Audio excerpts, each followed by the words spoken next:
There's a kind of pain that leaves no scars on the skin, but tears the soul apart. You can't see it, you can't touch it, yet it drains your energy, your faith, your hope. It's emotional pain, silent, devastating, and inevitable. And if you don't learn how to protect yourself, it doesn't matter how strong you are, the world will eventually break you from the inside out. Because it's not a question of if you'll be hurt. It's a question of when, and whether you'll be ready to withstand it. You didn't land here by accident. You're here because a part of you already knows you can't stay wide open to everything. Because you need real tools, genuine wisdom, and principles that don't just talk about strength, but actually teach you how to build it. That's why in this Stoic session, I'm going to share 10 wise ways to protect yourself from emotional pain. These won't be empty motivational phrases.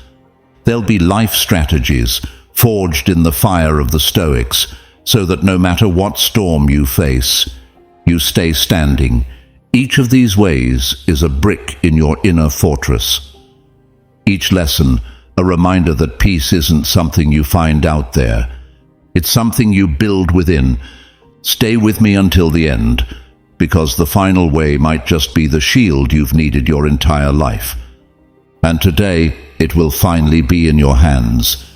Before we begin, I want you to declare your commitment by leaving a comment. From today on, I support what makes me stronger.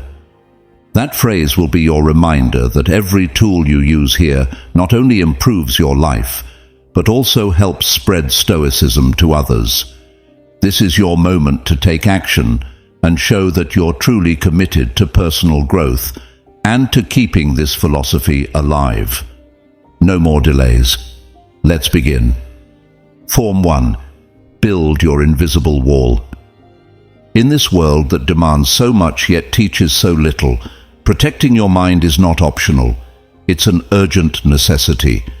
It doesn't matter how physically strong you are, how financially secure, or how many people claim to be by your side. If you haven't built an invisible wall to guard your inner world, emotional pain will eventually reach you, and you'll have no defense. Life doesn't always strike head-on. Sometimes it's small betrayals wrapped in smiles. Sometimes it's hurtful words disguised as jokes. Other times it's the cold indifference of those who once promised never to let you go. Each blow, each invisible wound, can seep directly into your soul if you're unprotected. But this isn't about building a wall of stone that shuts you off from the world. This isn't about living disconnected or hardened. It's about a conscious barrier, an inner filter that lets you keep feeling without being destroyed. A wall that doesn't kill your humanity, but protects it. Marcus Aurelius, in his Meditations, reminded himself every day, prepare to meet ingratitude, betrayal, arrogance, and evil, not because they hate you, but because they know no other way. He didn't build his strength expecting kindness from others. He built it expecting resistance, and still chose to remain unshaken. Your invisible wall begins with a simple question. Does what they said or did really deserve my peace? Most of the time, if we're honest, the answer is no. But if you have no wall, any word can pierce you. A glance can destroy you. A critique can make you doubt yourself. An absence can hollow you out. And just like that, you hand over your emotional power to shaky hands. The wise person does something else. They choose. They choose what to let affect them. They choose what's worth their energy. They choose what deserves the weight of their attention. Building your invisible wall is refusing to be a sponge for other people's emotions. It's no longer absorbing anger, frustration, expectations, or poisons that don't belong to you. It's deciding that your mind will be like a fortress, open to light, closed to venom. This wall isn't built overnight. It rises with every silence you choose instead of a pointless argument, with every boundary you draw without hatred, just out of self-respect, with every word you refuse to take personally. With every critique you analyze without letting it uproot you. Not everything that hurts is important, and not everything important has to hurt. Remember this, your peace is not negotiable. It cannot depend on what others understand, accept, or validate. Your peace must be sovereign.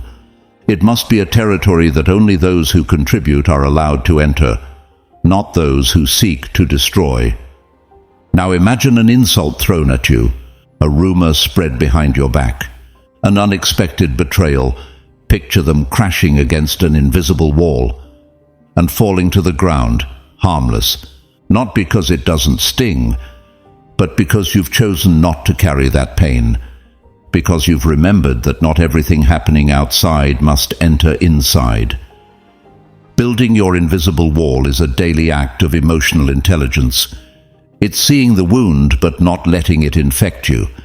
It's hearing the criticism but not letting it paralyze you. It's feeling the disappointment but not allowing it to poison your purpose.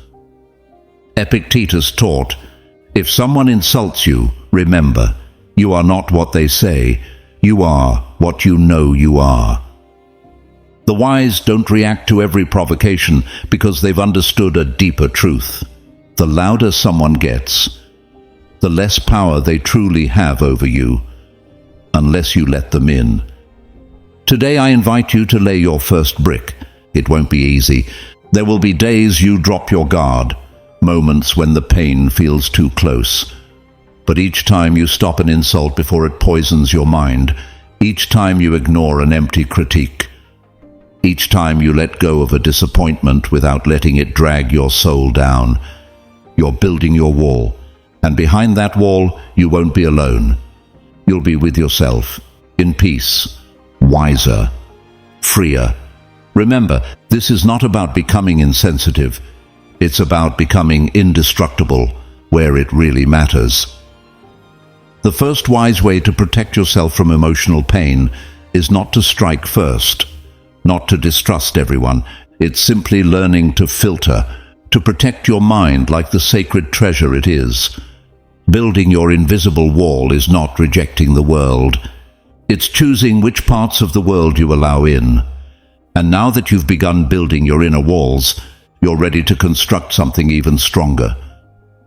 Form 2. Master the trap of reactivity. There are invisible traps in life that need no chains or prison bars. They're far subtler, far more dangerous. And the most insidious of them all is the trap of reaction. In a split second, without realizing it, you can go from being the master of yourself to a puppet of your emotions. All it takes is a hurtful word, an unexpected betrayal, a contemptuous glance, and suddenly it's no longer you responding, but your wounded ego, your inflamed pride, your unleashed rage. That's how the fall begins. Stoicism, in all its brutal wisdom, teaches that we are not destroyed by what happens to us, but by our failure to control how we respond to it. The real enemy isn't out there. It's that tiny spark inside you that, if left unchecked, can set fire to your entire inner world. That impulsive reaction is the spark that becomes a blaze. A poorly chosen word, a condescending gesture, a sarcastic comment, and instantly your mind jumps, your mouth fires back, your energy turns toxic, and just like that you lose. You lose your peace. You lose your dignity. You lose your clarity. Marcus Aurelius once wrote, "The best revenge is not to be like your enemy." And within that line lies one of the most powerful truths for anyone seeking to live with wisdom. Reacting with anger, resentment, or violence is allowing others to write your story. Every time you fall into the trap of reaction, you give away your power. You hand over control of your emotional state, and silently you say, "You decide how I feel. You decide whether I lose my calm. You decide whether I destroy what I've worked so hard to build." Do you realize the price you pay each time you fail to master that spark? The wise do something different. The wise pause, the wise breathe, the wise observe. When they feel their blood boil, they don't deny it. They don't repress it. But they don't hand over the wheel either. They create a pause, a moment that changes everything. In that moment, the wise ask themselves, does this battle deserve my energy? Does this provocation define who I am? Will responding in anger bring me closer or further from the person I want to be? And more often than not, the answer is clear. It's not worth it. Not worth your peace. Not worth your energy. Not worth abandoning who you are just to answer someone else's impulse. The trap of reaction lies in convincing you that responding is strength, that defending yourself is a must, that shouting louder makes you right. But true power isn't in shouting. It's in knowing when to speak and when to remain silent, when to act and when to walk away. The strength of the wise is not measured by how many battles they fight, but by their ability to resist every fight thrown their way. Think about this. Every time you choose not to react, you don't just protect your energy. You disarm the provocateur. Every time you choose calm, you plant respect. Every time you refuse to respond, you set yourself free. I've fallen into the trap too. Words that hurt, injustices that ignited my fury. Offenses I believed had to be answered, and every time I reacted impulsively, I became what I swore I wouldn't. Controlled, weakened. Someone mistaking noise for power. That wasn't strength. It was emotional slavery. Until one day I understood, not reacting isn't cowardice, it's mastery. It's mastering the only territory that ever truly matters, your mind. Since that day, whenever I feel anger rising, I follow a ritual. I breathe, I observe, I question, and I choose. It's not always easy. The ego screams, pride demands vengeance. Emotion begs to explode. But consciousness, that deeper voice, reminds me, you are not a leaf in the wind, you are the master of yourself. Do you know what true victory is? Leaving a provocation more composed than when you entered it. Smiling in silence while others expect you to fall. Walking tall while they drown in their own venom. That is wisdom. That is power. So today I invite you to make a stoic commitment. When someone provokes you, when your blood begins to boil, when the urge to lash out becomes nearly unbearable, stop, breathe. Remember who you are. Don't give away your power. Don't become what you despise. Don't ruin your peace for someone unworthy of your attention. Master the trap of reaction, and you'll find that with every choice you make, you don't just grow stronger, you become truly free. Because the one who masters their mind masters their life. Emotional pain is inevitable, but living in pain is not. Protecting yourself starts with one choice. Subscribe now and start building a mind that's calm, powerful, and free. The life you deserve begins today. Form 3. Practice intelligent detachment. The deepest pain doesn't come from what we lose, but from what we refuse to let go of. When your happiness depends on something or someone staying the same forever, you've already planted the seed of suffering. Attachment isn't love. It's not loyalty. It's not strength. Attachment is fear in disguise. Stoicism teaches an uncomfortable truth for those who seek comfort in possession. Everything you love, everything you value, everything you believe is secure, can vanish, and no matter how hard you resist.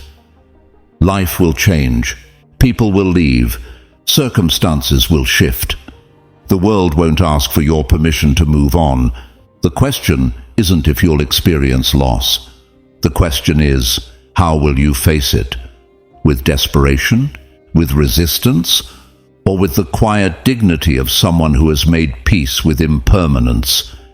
Intelligent detachment doesn't mean you stop loving. It doesn't mean you live without bonds, without emotions, without depth. It means you love knowing that nothing belongs to you.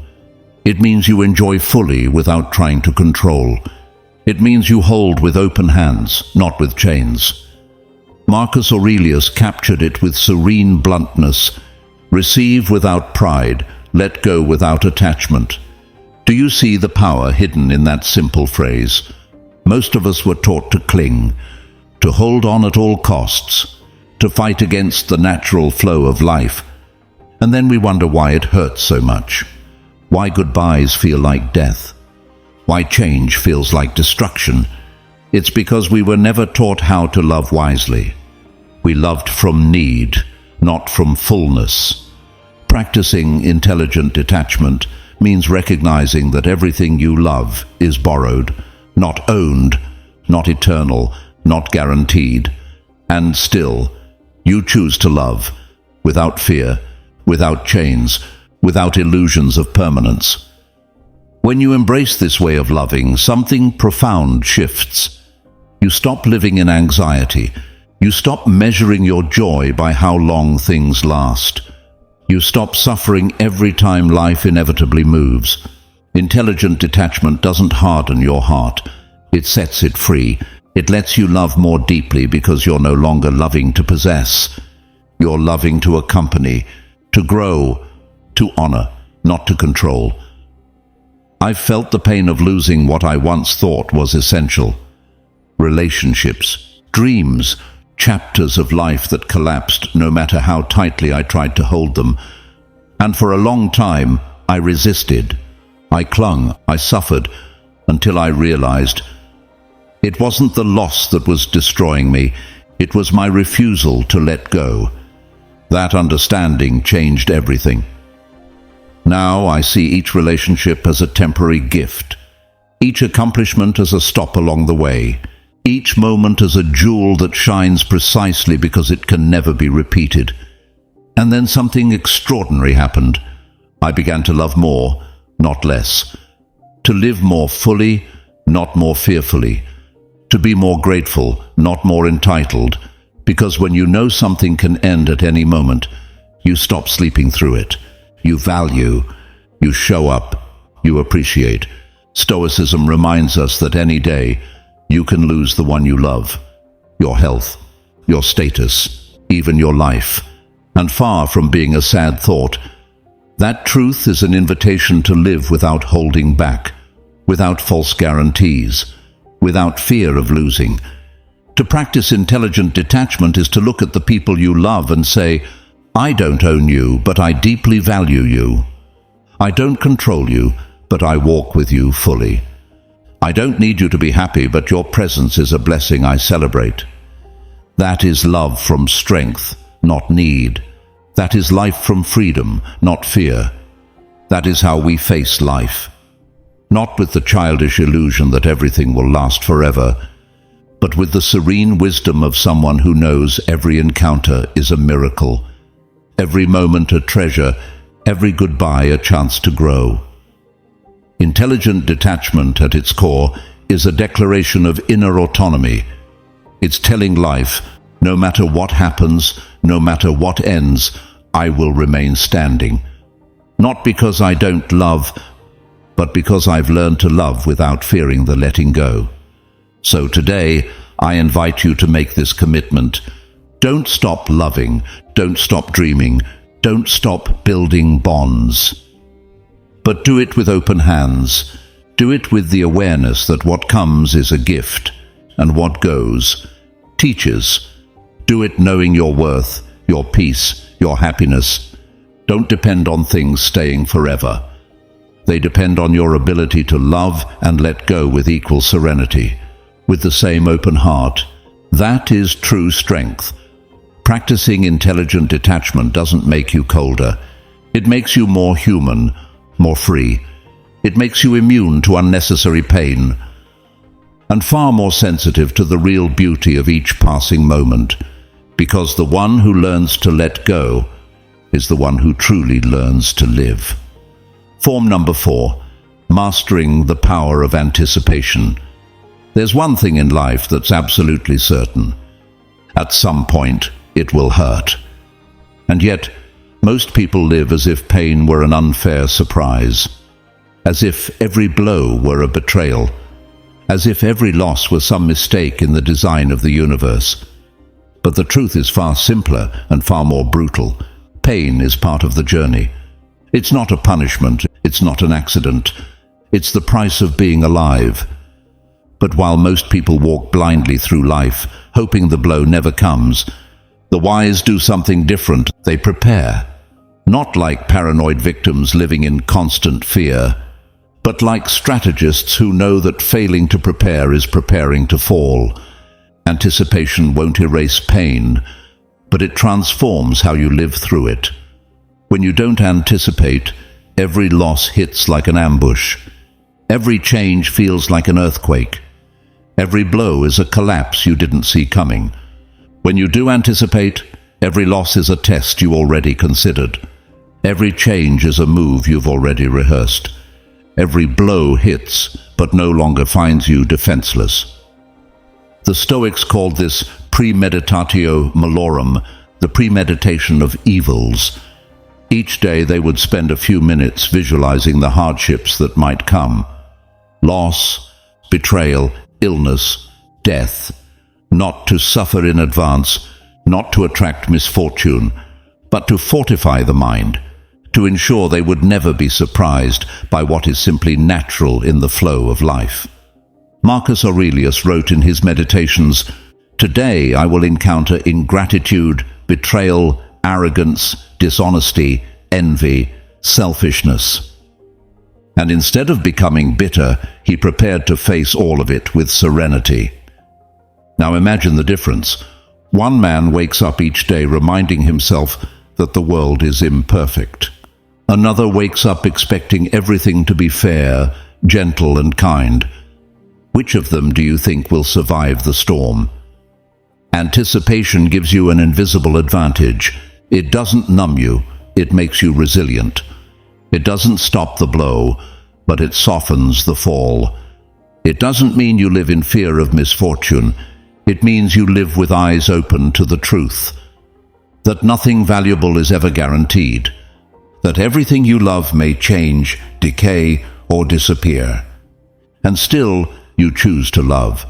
Still, you choose to live. Still, you give everything you have. Because strength doesn't come from denial. It comes from preparation.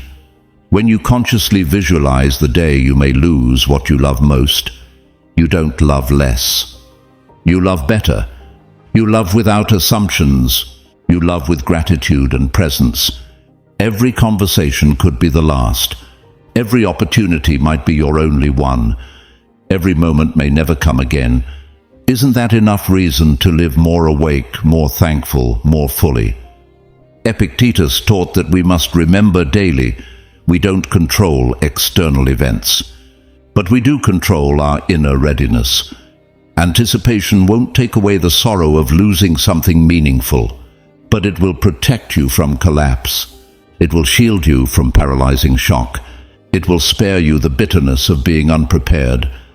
I, too, lived for years believing things would always work out, idealizing relationships, planning perfect futures, thinking that if I just did everything right, life would owe me safety.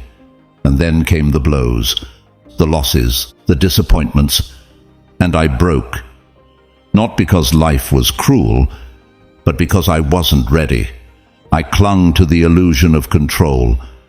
I forgot that everything I love is temporary, so I began training differently, practicing premeditatio malorum, imagining loss not as a punishment, but as a natural possibility, not to become bitter, but to treasure everything more deeply. Every time I embrace someone I love, I know it could be the last, and that doesn't sadden me. It makes me love better, more present, more grateful. Every time I start a project, I know it may fail, and that doesn't freeze me. It makes me commit more, with no guarantees but with full purpose. The wise do not expect life to be fair. They don't expect everything to last. They don't expect the road to be smooth. The wise prepare for the storm, and when it comes, Even if it hurts, they don't shatter. Even if they fall, they don't unravel. Even if they lose, they don't lose themselves. Do you see the incredible strength in living this way? Mastering the power of anticipation is refusing to live like a leaf in the wind. It is anchoring yourself in your center. It is making peace with impermanence. It is looking toward tomorrow without fear, knowing that no matter what happens, you are already prepared to face it with dignity. So make yourself this promise. From today forward, you won't deny the possibility of pain. You won't live inside fantasies of immunity. You won't expect life to shield you from suffering. From today forward, you'll build a fortress inside yourself, one no external blow can destroy. Not because you'll be invulnerable, but because you'll be unbreakable. Not because it won't hurt, but because it won't catch you off guard anymore. Mastering the power of anticipation is choosing to be stronger than whatever comes.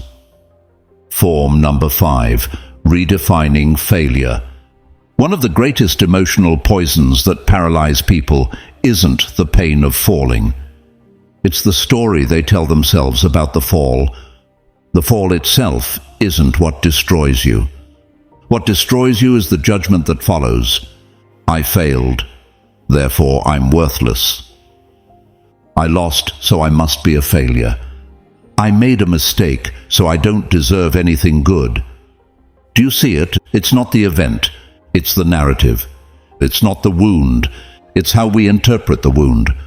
Most people walk through life carrying the weight of past mistakes, but not as lessons, as chains, not as wisdom, but as life sentences.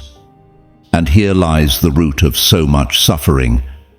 We confuse error with identity. We think failure defines us. We believe mistakes diminish who we are. But the wise, truly wise, see it differently. Failure doesn't exist as condemnation. It exists as information. Every fall is not a verdict on your worth. It's a compass pointing to a necessary adjustment. Every mistake doesn't say you can't. It says, this wasn't the way. Try another path. Epictetus put it bluntly. It's not things themselves that disturb men, but the opinions they hold about them. And Marcus Aurelius confirmed it. When you stumble, don't punish yourself. Correct your step and keep walking. To a wise person, failure isn't an enemy. It's a silent teacher. One that, if you learn to listen, can help forge the best version of yourself. The problem isn't falling. The problem is staying down and mistaking the ground for your home. Failure is human. Failure is inevitable. What sets apart those who sink from those who rise is the decision they make when they fall. The ignorant curse their luck. The wise study the terrain. The ignorant drown in guilt. The wise rise in the lesson. And you, every time you err, have that choice. Will you sink or will you rise? Look back. Remember your last mistake. Did you let it define you, or did you learn from it? If it still hurts, if you're still carrying guilt, still repeating what you didn't do right, it's because you're still using the ego's language. I failed, therefore I'm no good. But if you can turn that mistake into a step, a rung, a roadmap, then failure has already served its purpose. Let me be clear, the only true failure is giving up. Everything else is data. Everything else is adjustment. Everything else is character training. The wise understand that failing is part of living. They don't deny it. They don't dramatize it. They don't romanticize it. They use it. Every fall polishes their humility.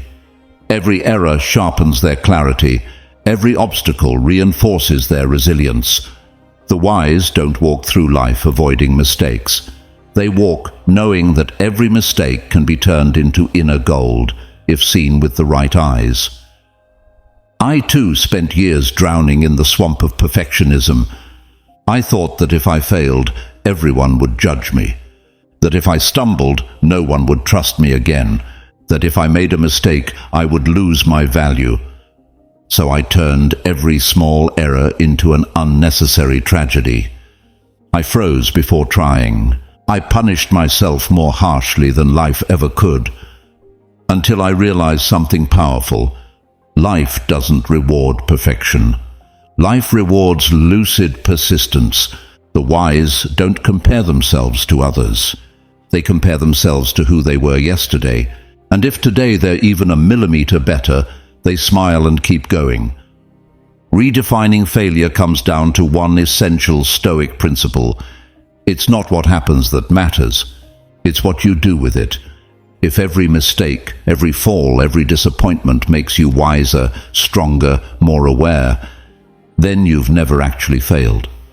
Marcus Aurelius wrote, "Don't flee from hardship. It's woven into the fabric of your destiny. Every misstep is part of your formation. Every hit is part of your inner sculpting." This is how unbreakable spirits are forged, not by avoiding failure, but by embracing it like the blacksmith embraces the fire that hardens the steel. So the next time you fail, because you will, and not just once, but 1,000 times, remember, don't ask, "Why me?" Ask, "What is this trying to teach me?" Don't ask, "Why didn't it work out?" Ask, "What skill is life asking me to develop right now?" Every mistake holds a hidden message. Every fall, a seed of mastery.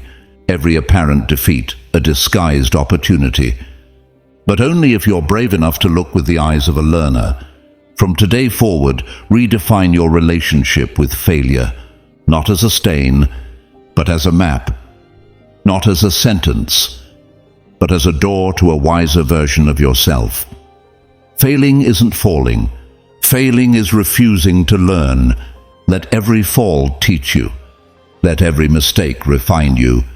Let every obstacle draw you closer to your highest self, so that, no matter what happens, you can't be defeated, only transformed. Form number 6, the opinion of others. There is a silent yet devastating prison in which millions live, without even knowing it. It has no iron bars, no guards, no visible locks. And yet it traps the mind, the heart, and the will.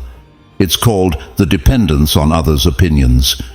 Many people don't live their own life. They live the life others expect from them. They don't say what they truly think. They say what they believe others want to hear. They don't act from truth. They act from a need for acceptance. And the saddest part, most don't even realize it.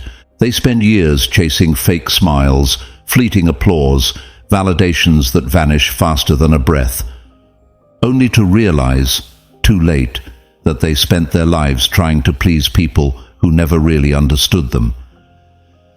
Stoicism, in its brutal honesty, wakes us up from this trap. Don't seek for the world to understand you. Seek to understand yourself. Marcus Aurelius knew this. Epictetus taught it. Seneca warned of it. The voice with the most power over you should be your own, not fear, not need. Not the judgment of those who don't know your battles. Because if you live by others' opinions, you will die from their indifference. Emotional freedom is not achieved when everyone loves you. It's achieved when you no longer need to be loved to respect yourself. Does a negative comment hurt you? Does a disapproving glance shake you? Do you crumble if the recognition you wanted doesn't arrive? Then you don't belong to yourself. You are just a reflection of someone else's judgment. You're an echo, not a voice. The wise understand that other people's opinions are like the wind. They change constantly, blow in unpredictable directions, and can never be controlled. Trying to live to please is like trying to catch the wind with your hands. It's a battle lost before it begins. Marcus Aurelius wrote in his Meditations, "If you know your action is just, it doesn't matter who praises or condemns it." Because true judgment doesn't come from outside. It comes from your own conscience. If you know you acted with integrity, what difference does their opinion make? Does their applause add virtue to your act? Does their criticism erase the dignity of your effort? Virtue is its own reward. Integrity is its own applause. When I understood this, something inside me changed forever. For years I was a slave to approval. I weighed every word, every gesture, every decision on the scale of, what will they say? And you know what I discovered? Even if you do everything right, there will always be someone who criticizes you. Even if you give your all, there will always be someone who misunderstands you. Even if you sacrifice yourself, there will always be someone who doesn't value it. So then, are you going to trade your peace for every opinion? Are you going to mortgage your life for every passing glance? The wise don't live like that. The wise live for their purpose, not their reputation. Epictetus said, if you want to be invincible, don't engage in what lies beyond your control. And do you know what lies beyond your control? The opinion of others. It depends on their history. It depends on their level of awareness. It depends on their fears, their wounds, their prejudice. You are not responsible for what they see in you. You are responsible for what you truly are. So free yourself. Break that invisible chain. Stop asking for permission to be yourself. Stop needing applause to validate your path. You don't have to convince anyone of your worth. Your worth is intrinsic. It doesn't go up or down based on applause or boos. It doesn't depend on how many understand or reject you. Your worth simply is. If they applaud you, keep going. If they criticize you, keep going. If they understand you, keep going. If they don't, keep going. You're not an actor in their theater. You are the protagonist of your own story. Living for others' approval is living adrift. It's handing over the steering wheel of your life to hands that don't know, don't care, or don't always want what's best for you. And your mission? It's too big to be negotiated with every critic. And your essence? It's too sacred to be molded by every stare. Be firm, be faithful, be you. Not out of arrogance, not out of empty rebellion, but out of self-respect, out of love for your own soul. The wise don't aim to be loved by everyone. They aim to be worthy of their own respect. And when you reach that point, something magical happens. The opinions of others still exist, yes, but they no longer define you. They no longer control you. They no longer break you. You become free, free to speak your truth, free to follow your purpose, free to live authentically. So the next time a comment stings, the next time you doubt yourself because someone didn't get you, the next time your craving for approval threatens your peace, remember this: your soul wasn't created to be judged. It was created to be lived. And in that authentic living, without masks, without applause, you will find the only approval that matters, your own. If you're here, it's not by chance. Deep down, you know you deserve more than living shattered inside. Subscribe and comment, I deserve to live in peace, to seal a promise to yourself.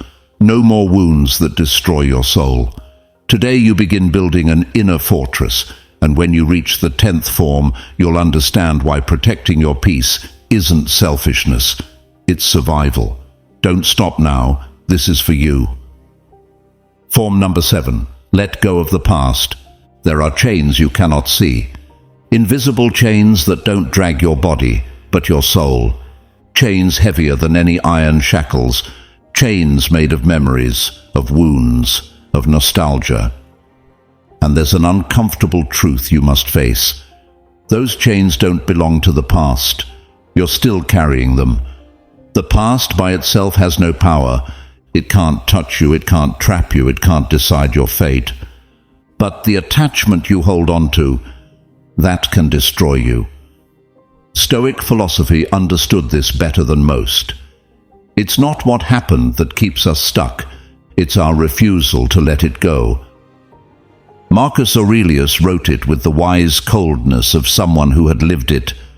The past belongs to the universe, not to you. And yet, here we are, again and again, repeating scenes, replaying unsaid words, rebuilding betrayals, mourning moments that will never return. Why do we do it? Because we confuse remembering with living. Because we believe in some broken corner of our mind that if we keep thinking about it, somehow we'll change it. That if we don't let go, we'll be honoring what once was. But Stoicism is clear. Honoring the past doesn't mean living trapped in it. Honoring the past means learning and moving on. Every time you choose to relive an old pain, you give it power over your present. Every time you cling to what was, you move away from what could be. The past has a place as a teacher, not a jailer. The wise always knew. It's not about forgetting, it's about remembering without reliving, learning without being chained, looking back only to push yourself forward. But for many, the past becomes an identity. I'm the one who was betrayed. I'm the one who failed. I'm the one who lost what mattered most. And you know what? As long as you define yourself by what broke you, you'll keep bleeding from wounds that should have closed long ago. A wound doesn't heal just because time passes. A wound heals when you decide to stop reopening it. Seneca said it bluntly. Suffering doesn't come from things themselves, but from the judgment we place upon them. Do you suffer because someone betrayed you? Or because you keep replaying that betrayal over and over? Do you suffer because something ended? Or because you refuse to accept that everything in life is temporary? Pain is real. No one denies that. But prolonged suffering, that is a choice. A choice you make every time you cling to what no longer exists. The wise don't lie to themselves when hurt. They don't deny it hurt. They don't pretend it didn't matter. But they don't chain themselves either. They don't turn the wound into their home. The wise honor the pain, extract the lesson, give thanks for the teaching, and then let go. Because they understand that life isn't a frozen photograph. It's a river, and whoever clings to the shore drowns. I too lived trapped by the ghosts of my past, replaying scenes, imagining different endings, clinging to what could have been. Until one day in the middle of that endless loop, I asked myself, how much life am I wasting trying to relive what has already died? And I realized something brutal. The past isn't the enemy. The enemy is your resistance to let it go. Just as you can't hold water in your hands, you can't hold on to moments that are already gone. Trying to do so only leaves you with empty hands and a heart full of despair. Epictetus summed it up with brutal precision. Do not ask that events happen as you wish, but wish them to happen as they do, and your life will flow smoothly. You don't have to love every part of your past, but you must accept that it is part of you, not to relive it forever, but to integrate it, learn from it, and grow stronger. So let go. Let go of the guilt. Let go of the resentment. Let go of the nostalgia for times that will never return. You are not defined by what you lost. You are defined by what you choose to build today, with what remains. Every painful memory can be a chain or a stepping stone. You choose. Will you live staring into the rearview mirror, crashing again and again into a life that keeps moving forward without you? Or will you lift your gaze, look to the horizon, and start walking toward what could still be? The wise do not cling to yesterday. They embrace the present. They prepare for the future, because they know life doesn't wait for those stuck in the what if. Don't ignore your memories. Don't deny them. Don't despise them. But don't hand them the keys to your destiny either. Look at them the way you look at a sunset, with gratitude, with respect, and then move on. True strength isn't living without wounds. It's living without using your wounds as an excuse. So today, here, now, ask yourself, what part of my past am I still feeding that keeps me from living in the present? And if you have the courage to answer honestly, you'll also have the power to set yourself free. You are not what you lost. You are not what you suffered.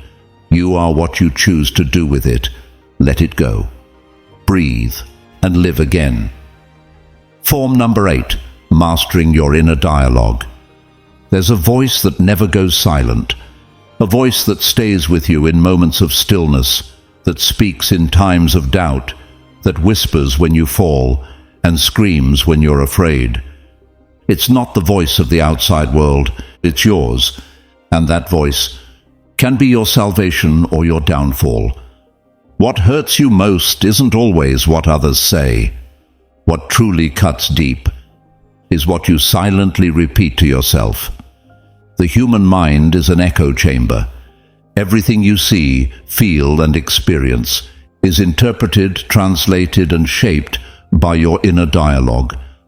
And you know what's the most brutal part?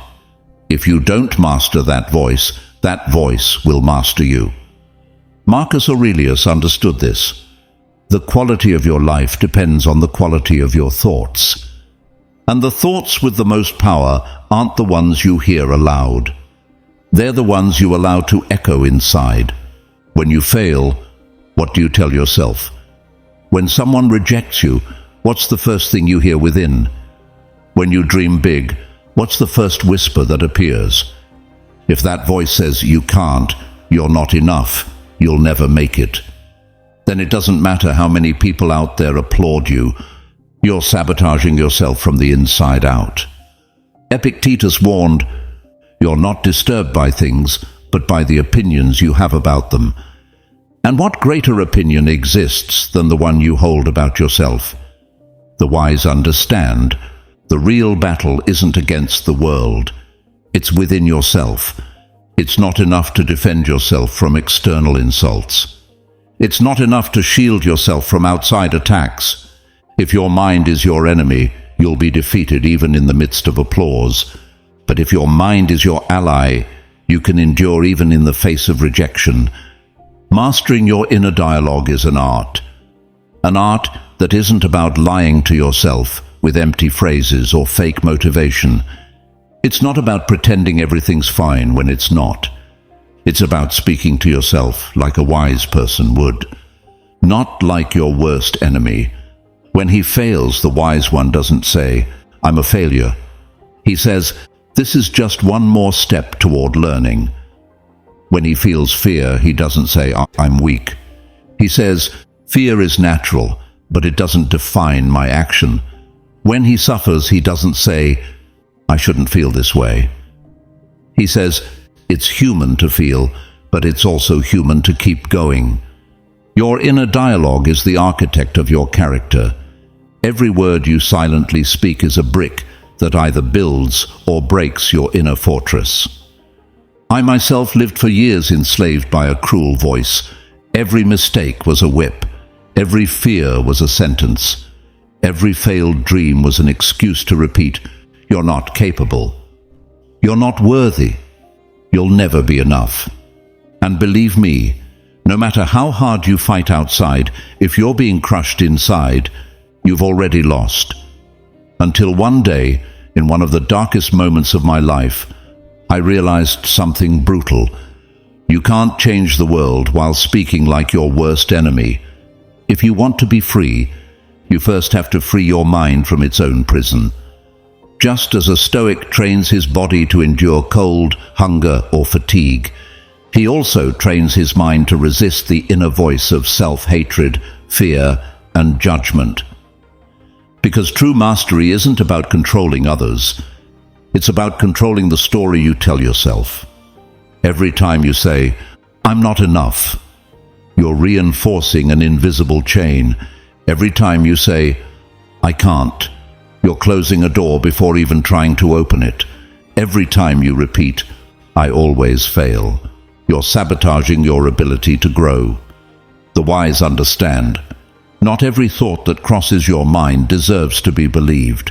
Not every inner impulse deserves to be obeyed. The mind, when untrained, is like a spoiled child. It exaggerates, dramatizes, imagines disasters. But a trained mind, governed by wisdom, is the most powerful weapon you can ever possess. That's why, every time your mind begins to attack you, do what a Stoic would. Pause, observe, and challenge it. Ask yourself, is this voice bringing me closer to the best version of myself? Is this thought a fact or a harmful interpretation? The key isn't to repress what you feel. The key is to choose how you interpret it. If you learn to train your inner dialogue, no external criticism will destroy you. No failure will stop you. No fear will paralyze you. Because you will no longer be a slave to your thoughts. You will be the master of your own mind. So today I ask you, what kind of voice rules within you? The voice of the wise who builds, or the voice of the judge who destroys? Remember, you can't stop life from hitting you, but you can decide whether, after the blow, your voice lifts you up or pulls you under. And that, my friend, that silent and constant choice, is what determines whether you live as a slave to your wounds or as a master of your destiny.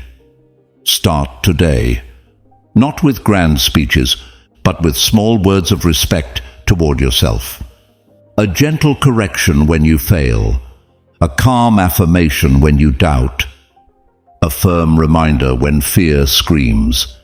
Because within the intimacy of your mind, the battles that matter most are forged, and a mind that learns to speak with wisdom is a mind no one can ever break. If this message stirred something within you, don't stay where pain rules. Take a real step. Join those who've already chosen to protect their soul. Here we don't follow accounts. We follow paths that save us. Choose yours now. Form number 9. Anchor yourself to the present. The human mind is a tireless traveler. It rarely stays where it should be. It gets lost in memories of what was. It rushes ahead in fear of what could be.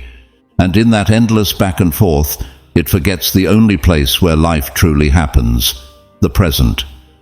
Most emotional pain doesn't come from what's happening right now. It comes from the story we drag from the past or the fear we project into the future.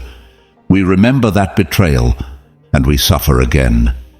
We fear losing what we love, and we suffer before anything has even happened. The mind, when untrained, is like a wild horse. It jumps from yesterday to tomorrow, carrying guilt, fears, and anxieties that slowly break us, bit by bit. The Stoics knew this. Marcus Aurelius, in his most intimate meditations, repeated a mantra to himself. Concentrate on what is in front of you, as if it were the last thing you were going to do in life. Because he understood that a scattered mind becomes weak, and a mind anchored in the now becomes strong. Anchoring yourself to the present doesn't mean denying memories. It doesn't mean ignoring the future.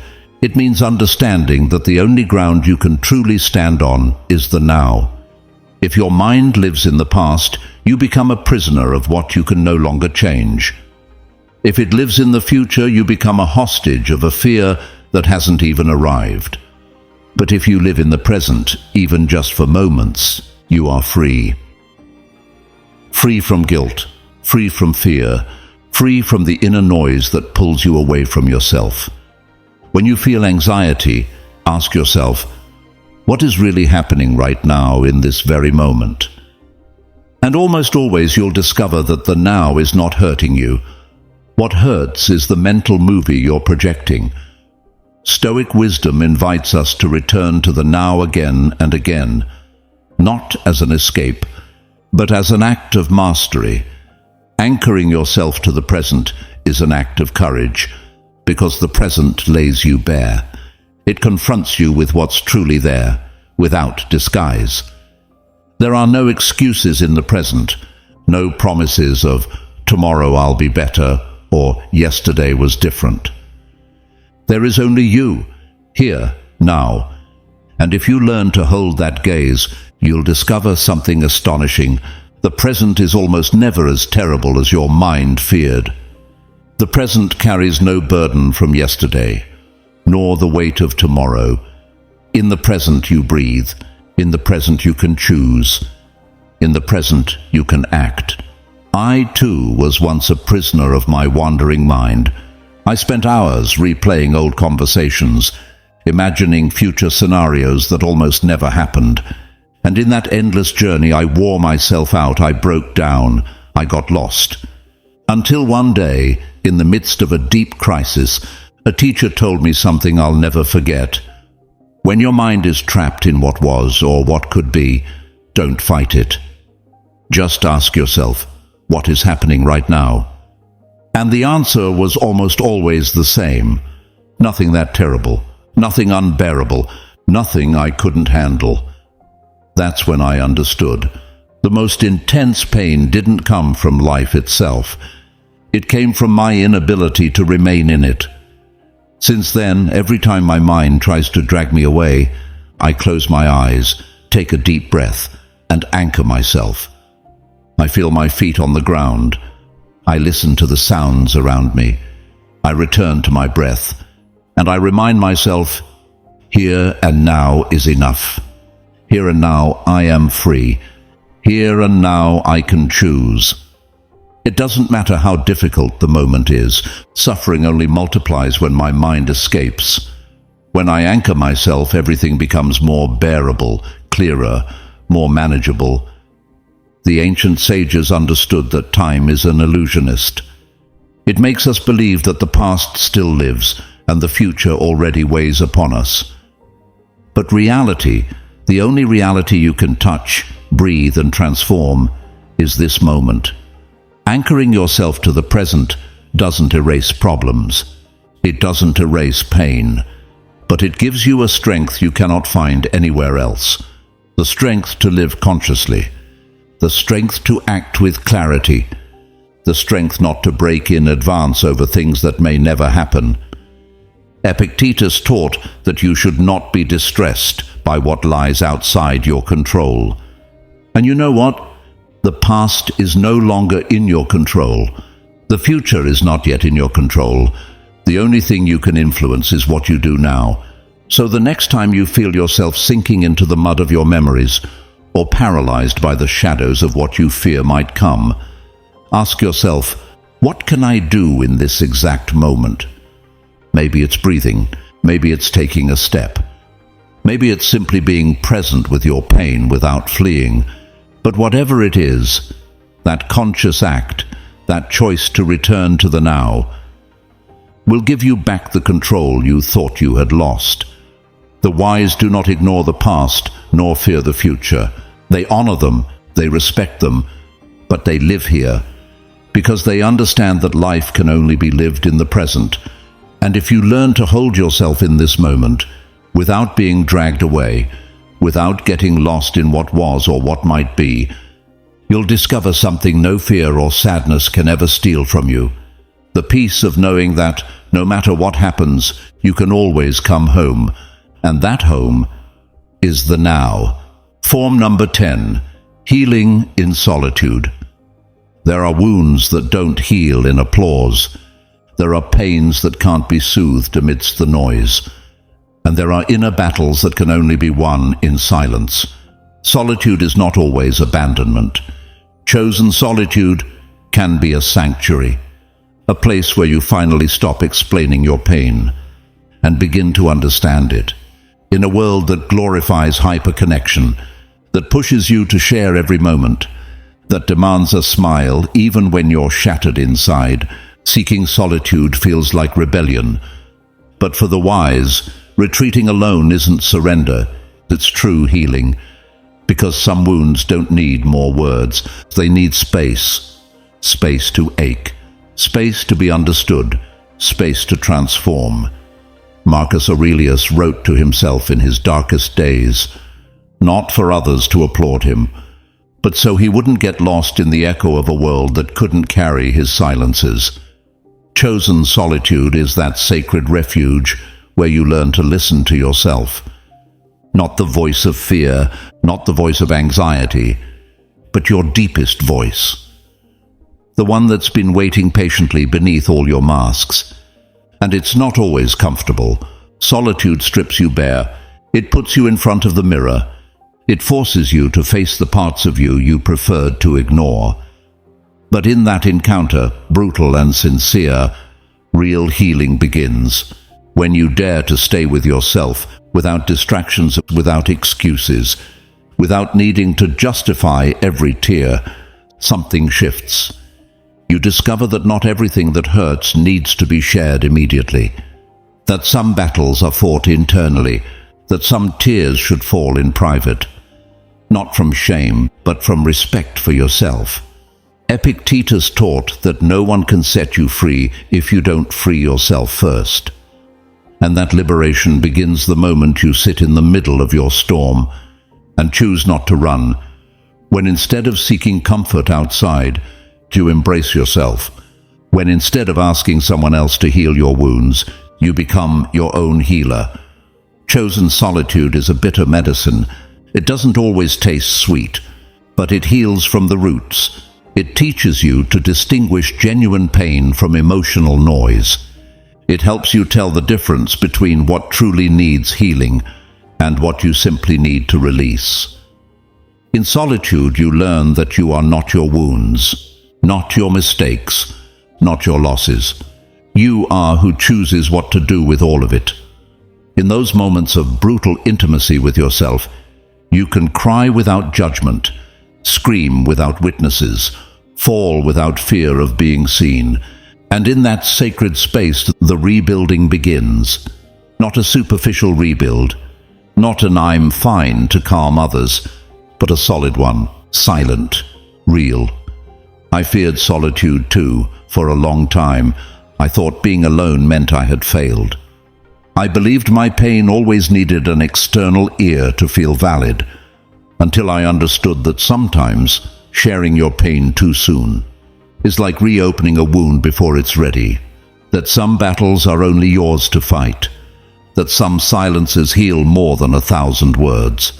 And then, in one of the darkest moments of my life, I chose to withdraw, not to hide, not to disappear, but to rediscover myself.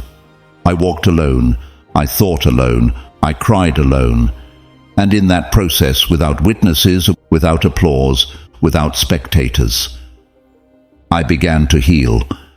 Solitude taught me that I don't need to be understood to have worth, that I don't need to be seen to be real, that I don't need company to be strong. Since then, every time life hits me, I don't immediately seek a hand to lift me. First, I sit with myself. First, I listen to the echo of my own soul, and only when I've healed enough do I open the door to the world again. The wise do not reject company, but they don't need it to survive either, because they've found in themselves the refuge no one else can offer. So if today you feel broken, lost, or exhausted, don't run outward. Don't drown your pain in noise. Don't search outside for a cure that only exists within. Dare to stay with yourself. Dare to heal in solitude. It may hurt. You may cry more than you expected. You may face truths you've long buried. But when you emerge from that meeting with yourself, you won't come out the same. You'll come out stronger, freer, more you. Because chosen solitude is not punishment. It is an act of self-love, a sign of respect for the most important process you will ever live, your inner transformation. Remember, not every wound needs to be seen to heal. Not every process needs to be understood to be real. And you don't need anyone's approval to be enough. Well-lived solitude doesn't empty you. It rebuilds you. And when you return to walk among others, you will no longer be the one who needs rescuing. You will be the one who learned to rescue themselves. The wise do not fear being alone, because they've discovered that in that silence, true strength begins to be born. And if you learn to love yourself in solitude, the whole world may change, but your inner peace will never depend on it again. There's a truth we rarely dare to face head-on. Life doesn't pause its blows to ask if you're ready. It doesn't negotiate pain. It doesn't wait for you to grow stronger. Every loss, every disappointment, every wound arrives without warning. And in those moments, it doesn't matter how much you dreamed of a perfect life. What matters is how much you've built within yourself to not break. Today, you didn't just learn a few ways to protect yourself. You opened the door to a kind of wisdom that few are willing to accept. You've seen that real strength doesn't come from pride or denial, but from deep awareness, self-respect, and a radical commitment to your inner self. Each practice we explored wasn't a magical formula. It was a brutal and calm reminder that if you don't build your own peace, you'll be enslaved by the chaos of others. Because emotional pain is inevitable. But staying broken forever is a choice. And you've chosen to learn how to resist, to filter, to let go, to live above the noise, the ego, the wound. True victory isn't in never falling. It's in never handing over your soul to every blow. It's walking wounded if needed, but always walking with dignity. Many will spend their lives trying to control the external. You, if you choose this path, will master the only thing that was always yours, your mind, your heart, your response. So today I want to leave you with a question only you can answer. A question that doesn't seek easy answers. A question that will walk beside you through every decision, every pain, every rebirth. How long will you keep letting pain decide for you? Let it echo inside. Let it unsettle you. Let it transform you. Today is not the end of a Stoic session. Today is the beginning of a silent revolution. The revolution of your own transformation. I'm genuinely excited to hear your stories of resilience on this topic. Share your victories, your challenges, and your insights in the comments. If you're not sure what to say, just write, "Today I choose to heal from strength, not from pain." Let that be your signal that you've completed this session, and don't forget to subscribe if this content resonates with you and your values for living with Stoic wisdom. Your voice matters deeply here. Each reflection strengthens and uplifts our community, highlighting the unique value of each person and shaping our shared Stoic identity. The most supported comment will be pinned as the banner of this Stoic community. A community that doesn't run from pain, but walks through it with courage, with wisdom, with honor. Joining this Stoic community means breaking the chains that limit you, and building an inner fortress that no one can tear down.